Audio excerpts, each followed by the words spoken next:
Lesson 149. God's got it. Our lives are no accidents. No one is born knowing everything, and no one is above anyone. We are all equal in the eyes of God. God has made this beautiful place for us to live and enjoy every moment of it. But He also expects you to acknowledge His presence. You see, if God is the Creator, surely He knows everything we need in life. It will not make sense when we disregard this fact and try to live according to how we see fit. The reason why we struggle is because we try to pursue our own ways according to what is beneficial through the world point of view, but most of the time you end up confused and lost. God has given us His guidelines that we need to follow in this life, that if we learn from it and abide in it, we will see better life ahead.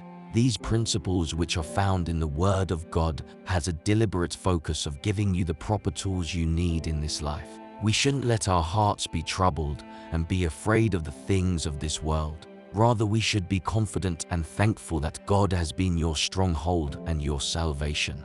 Jesus says in John 14:1 that, "Do not let your hearts be troubled. You believe in God, believe also in me." No one who has had this belief became disappointed on how much God can do for them. But the main question is that if this is the power of God available in our lives, why not all people go for it? One of the main reasons is that many people's beliefs are in shallow waters. You believe for some time, and then you lose the taste of what you are going for. You forget that God do not work on your terms, but He has the perfect timing for you. In His due time, He will show you favor.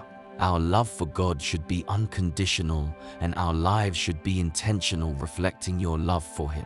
We can no longer have hot and warm relationship because the Bible tells us we will be spat out. God cannot be mixed up with sin. He always looks to see who is willing to commit to Him so that He can show His unconditional love to them.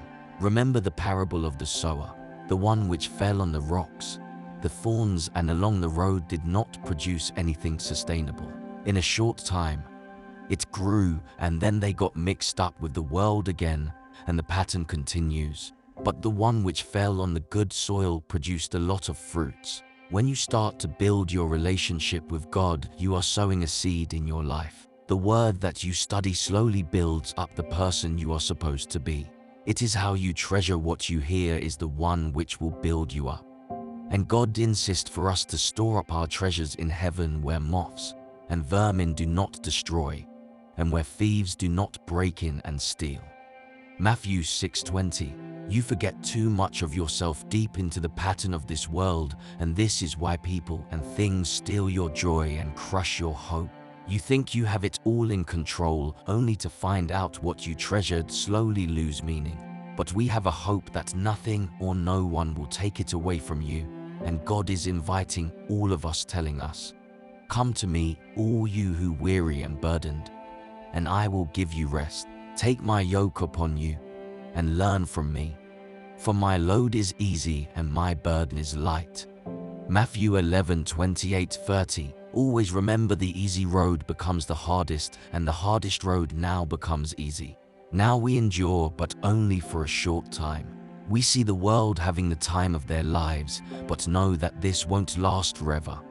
The time is coming when the Lord will reward everyone according to their deeds, and those who said we were having fun will already receive their reward. Focus on making your heart ready, because in the end you will enjoy the life everlasting with many great things that God has for you. Stand firm in Him, for He knows the way you should go. Not only will He provide you with the gift of life in the future, but He will provide you with abundance in this life if you believe. He says, "No eye has seen, what no ear has heard, and what no mind has conceived, the things that God has prepared for those who love Him."